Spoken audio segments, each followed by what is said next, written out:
చెర్లోంచి loading ఇక్కడ నుంచి క్యాస్ hospital కాడికి ట్రిప్లు వేయాలట. చూద్దాం ఇది ఎన్ని కిలోమీటర్లు లీడ్ వస్తుందో. మన బండి అయితే లోడ్ అవుతుంది. పక్కన ప్రైమ్ 10 టైర్లు అయితే ఉంది. ఇప్పుడు దాకా 12 టైర్లు లోడ్ అయినాయి. చూద్దాం. తీతులు లేక బకెట్కి ఏమో తెగుతలేదు మట్టి.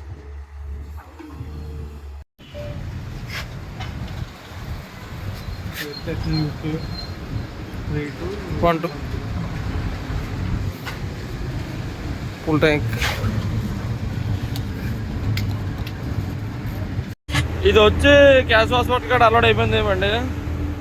మనం వెళ్తాం. క్లైమేట్ ఏమో చాలా హీట్ అనిపిస్తుంది. మామూలు హీట్ లేదు. పెద్దన్న టర్నింగ్ చూసారా, ఇండికేటర్లు వేయకపోవడం వల్ల మనం ఉండే స్పీడ్ మొత్తం తగ్గాల్సి వస్తుంది. వెనకాల వచ్చే బళ్ళు కూడా ఇబ్బంది మనం సడన్ బ్రేక్ వేయడం వల్ల.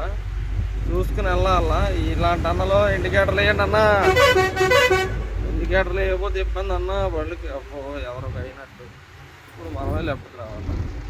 నేను ఇండికేటర్ బెంజ్కి వేసినట్టు వేస్తాను. ఇది ఇటు సైడ్ వేయాలి. మనది బెంజ్కి వచ్చి ఇండికేటర్ ఇటు సైడ్ ఉంటుంది. మన దానికి వచ్చి టాటా కింద ఇంజిన్ ఉంటుంది. నేను అది మర్చిపోయి ఇటు వేస్తాం వల్ల కొద్దిగా ఇబ్బంది అయింది. చూసారుగా ఈరోజు అప్డేట్ అయితే ఇలా ఉండదు. మరి ఏం జరుగుతుందో చూద్దాం. మా ఛానల్ కూడా కొంచెం సబ్స్క్రైబ్ చేసి సపోర్ట్ చేయండి అన్న అందరూ.